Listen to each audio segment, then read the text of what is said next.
跟住大叔落黑河吃美食。今天來吃潮汕砂鍋粥，帶大家環顧四周。一碗好粥，十分心情。小菜先上，再來乾杯。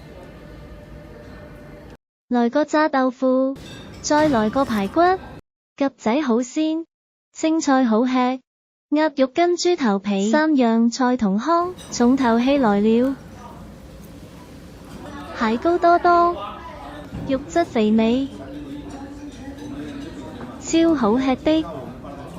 最後來個甜點，好燙，好燙，好燙，好好食啊！最後來杯潮汕自己釀的楊梅酒，乾杯！完美的結束。